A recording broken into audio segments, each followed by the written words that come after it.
अस्सलाम वालेकुम। Welcome to the software academy.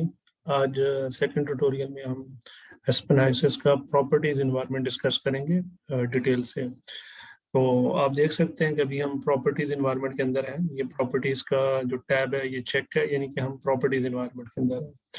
तो चलिए स्टार्ट करते हैं कि प्रॉपर्टीज इन्वायरमेंट में हमने जो है ना कंपोनेंट लेयर्स और फ्लूइड पैकेजेस वगैरह कैसे फिक्स करने हैं। और दूसरा, जैसे कि हमने डिस्कस किया था अपने पहले ट्यूटोरियल में, कि बेसिकली एस्पेनाइसिस में दो इन्वायरमेंट्स होते हैं। एक प्रॉपर्टीज इन्वायरमेंट और दूसरा सिमुलेशन इन्वायरमेंट। प्रॉपर्टीज इन्वायरमेंट एक बेसिस इन्वायरमेंट है जिसमें आप अपने सिमुलेशन इन्वायरमेंट के लिए एक बेस बनाते हैं। उसमें आप कंपोनेंट्स फिक्स करते हैं, उसमें आप रिएक्शंस बताते हैं, उसमें आप मैथमेटिकल मॉडल्स बताते हैं कि कौन से मैथमेटिकल मॉडल यूज होने चाहिए। तो ये सारी चीजें आप स्पेसिफाई करते हैं, तो उनकी बेसिस पे आगे सिमुलेशन एनवायरनमेंट के अंदर आपके प्रोसेस की मॉडल रिप्रेजेंटेशन बनती है। तो कंपोनेंट लिस्ट से स्टार्ट करते हैं। जो पहला की स्टेप है प्रॉपर्टीज एनवायरनमेंट का, ये बॉटम लेफ्ट पे आप मैसेजेस के अंदर देख रहे हैं कि वो आपसे required info, fluid packages and components, ये दो तो लाजिम आपको फिक्स करने पड़ेंगे। इसके अलावा आप प्रॉपर्टीज इन्वायरमेंट से सिमुलेशन इन्वायरमेंट में नहीं जा सकते।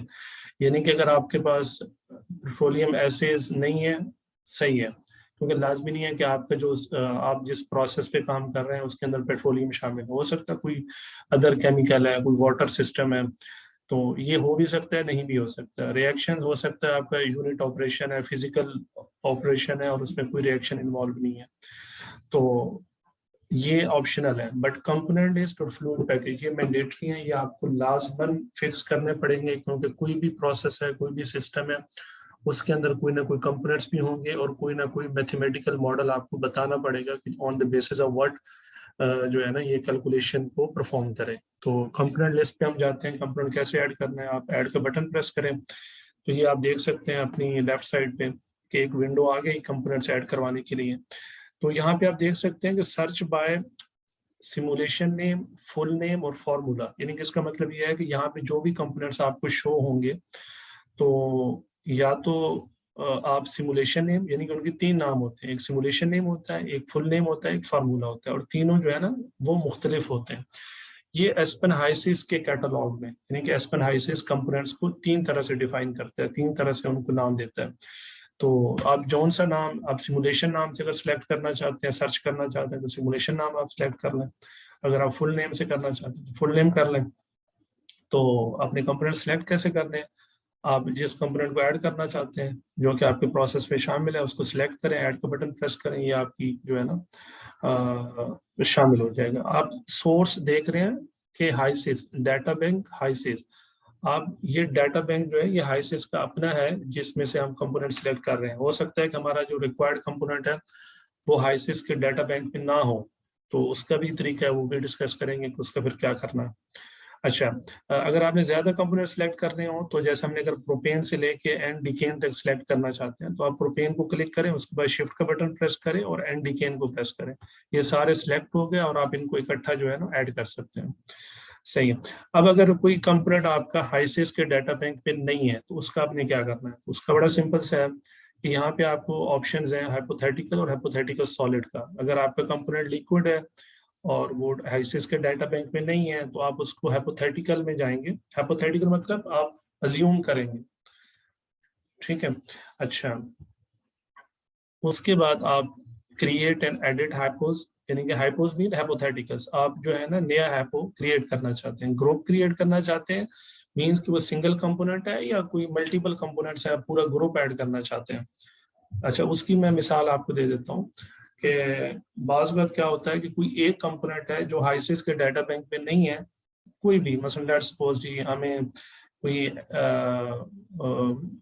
कोई एल्डिहाइड चाहिए था और हमने चेक किया वो हमें वहां पे नहीं मिला, तो हम यहाँ पे हाइपो सेलेक्ट करके सिंगल कंपोनेंट और जो हमारी पैरामीटर्स हैं वो उसको हम असाइन कर देंगे, तो वो हम उसको वो हमारे लिए वर्क करेगा एज अवर रिक्वायर्ड कंपोनेंट, ठीक है, क्योंकि पैरामीटर्स हम वही ले रहे हैं। लेकिन बाज़ वक़्त क्या होता है कि मसलन एक कंपोजिशन भी आपको मिली कि एक मिक्सचर है आपके पास, उसके अंदर एक्स वाई जी जो है वो इतनी परसेंटेज में है, और 4% जो है वो बाकी सारे कंपोनेंट्स हैं, वो काफी सारे कंपोनेंट्स हैं, लेकिन इंडिविजुअल आपको कंपोजिशन उनको नहीं पता, तो आप उनको आप असाइन नहीं कर सकते कि अब 4% में तकरीबन 10-12 कंपोनेंट्स और हैं, और उनकी आपको कंपोजिशन नहीं पता कि उन 4% में से वो 10-12 कौन सा कितने परसेंट है, ठीक है, आपको नहीं पता। तो आप क्या करेंगे, पूरे एक हाइपो ग्रुप सेलेक्ट कर लेंगे और उसको वो रिप्रेजेंट करेगा वो बाकी तमाम को, और वो 4% कंपोजिशन आप जो है वो उस नए हाइपो ग्रुप को असाइन कर देंगे। तो हम जो है ना सिंगल कंपोनेंट सेलेक्ट कर लेते हैं। लेट्स सपोज न्यू हाइपो मैंने क्लिक कर दिया, अब ये न्यू हाइपो आ गया, name, boiling point, molecular weight. अभी हमें यहाँ पे भी हम इसकी ये प्रॉपर्टीज डाल सकते हैं, लेकिन इसको आगे देखते हैं। मैंने सेलेक्ट किया, इसको मैंने ऐड करा दिया, अब ये हाइपो ऐड हो गया, लेकिन अब इसकी जो है ना कुछ भी हमने डिफाइन नहीं किया हुआ। ये आप देख सकते हैं कि इसका भी कुछ भी, इसका नाम भी चेंज कर सकते हैं। लेट्स सपोज आप इसका नाम रख दें XYZ, ठीक है। अच्छा जी, इसकी फैमिली क्लास हाइड्रोकार्बन में ले लेते हैं, ठीक है। इसके क्रिटिकल पैरामीटर्स में जाते हैं, कुछ भी डिफाइन नहीं है। अब इसकी बेस प्रॉपर्टीज है और क्रिटिकल प्रॉपर्टीज है। बेस प्रॉपर्टीज आपने फिक्स करनी है, आपने बतानी है, ठीक है। अच्छा, उसका प्रोसीजर ये है कि या तो आप इसका मोलेकुलर वेट, लेट्स सपोज हम इसका मोलेकुलर वेट करते हैं जी, B85 है, ठीक है, और इसको हम एस्टिमेट नाउन प्रॉपर्टीज करते हैं। वो कह रहा है कि जी कि एटलीस्ट आपको जो है ना specify boiling point, specify density and molecular wait.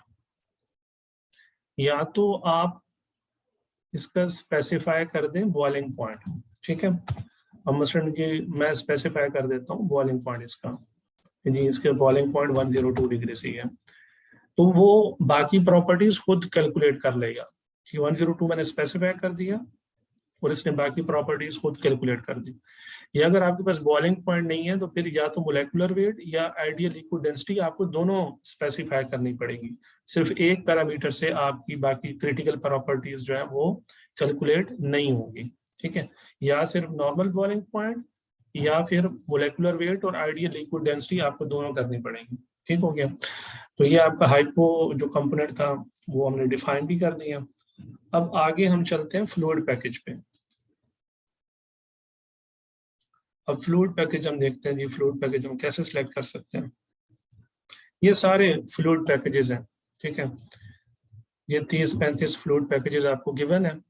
तो इसमें से आपने जो है ना वो सिलेक्ट करना है कि आपके प्रोसेस, और आप दो बेसिस पे होती है सिलेक्शन, आपकी कंपोनेंट्स की बेसिस पे कि आपके कंपोनेंट्स कौन से हैं आपके प्रोसेस के अंदर, या होती है on the basis of your system, कि आप रिफाइनिंग है, पेट्रोकेमिकल है, पावर सिस्टम है। तो ये आप अगर ऊपर रिबन में जाए तो एक मेथड असिस्टेंट है।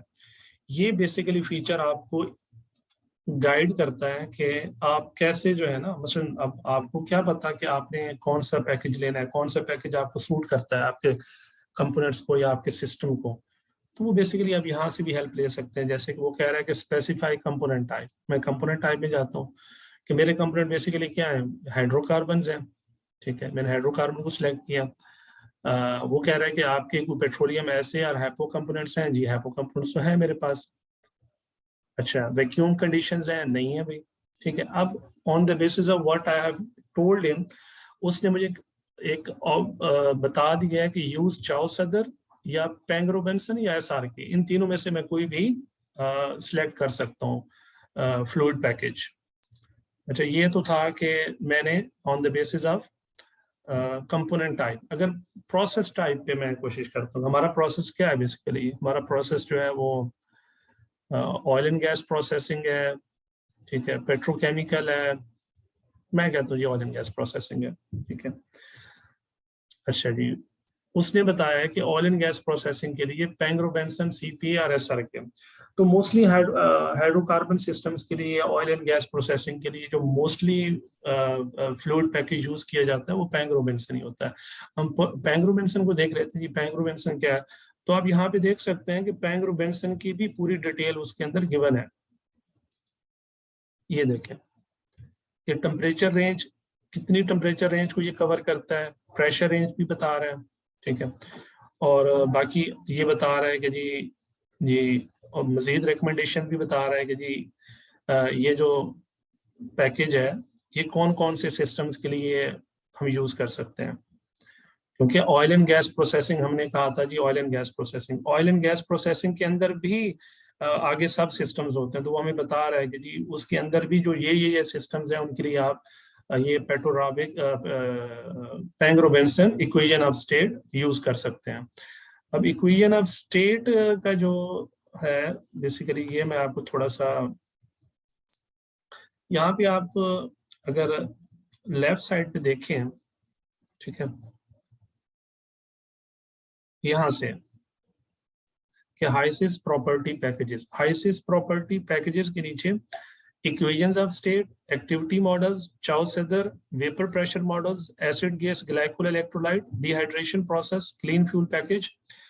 तो बेसिकली आपकी कैटेगरीज बनाई हुई हैं उसने। अब इक्वेशन ऑफ स्टेट बेसिकली एक मेन कैटेगरी है, उस मेन कैटेगरी के अंदर भी काफी सारे हमारे फ्लूइड पैकेज आ जाते हैं, ठीक है।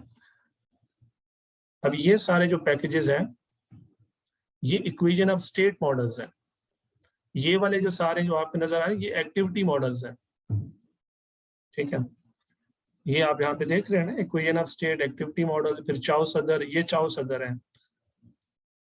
तो ये वेपर प्रेशर मॉडल है, ये एसिड गैस मॉडल्स हैं, ये यहाँ पे जो आपको मैंने दिखा रहा था।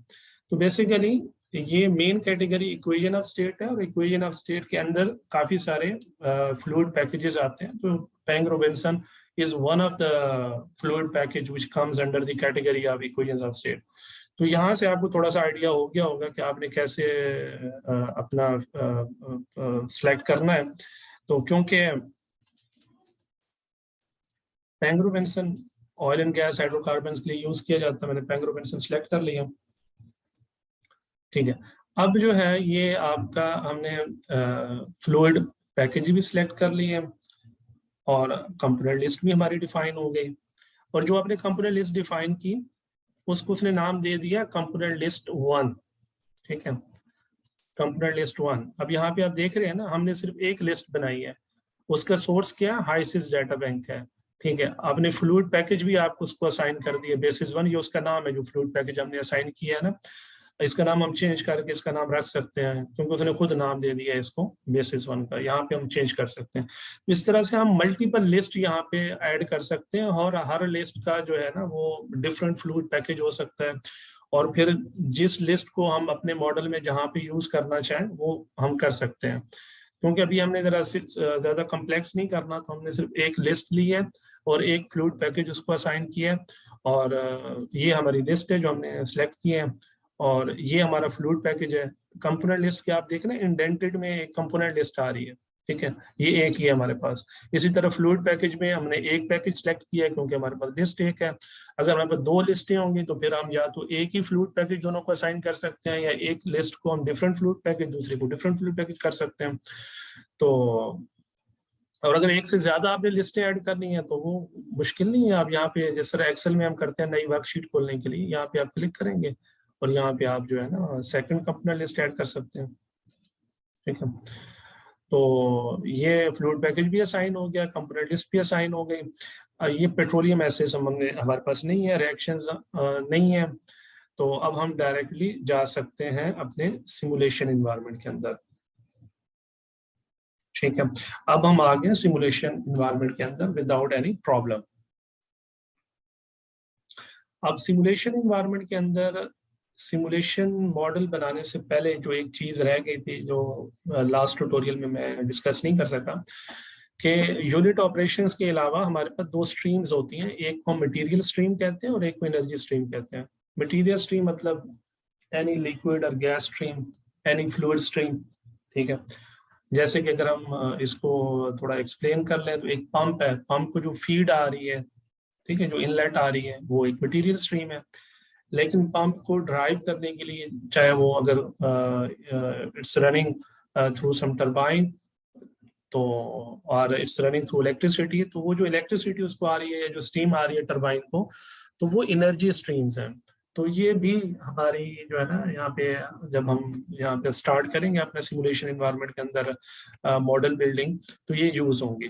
तो प्रॉपर्टीज इन्वायरमेंट हमने थोड़ा ब्रीफली डिस्कस कर लिया है, तो आज का ट्यूटोरियल खत्म करते हैं। नेक्स्ट ट्यूटोरियल में इंशाल्लाह हम सिमुलेशन इन्वायरमेंट को लेके चलेंगे और आपको दिखाएंगे कि सिमुलेशन इन्वायरमेंट में हम कैसे काम कर सकते हैं। तो नेक्स्ट ट्यूटोरियल तक इजाजत दें, इंशाल्लाह नेक्स्ट ट्यूटोरियल में मुलाकात होती है। अपना बहुत सारा ख्याल रखिए। अल्लाह हाफिज।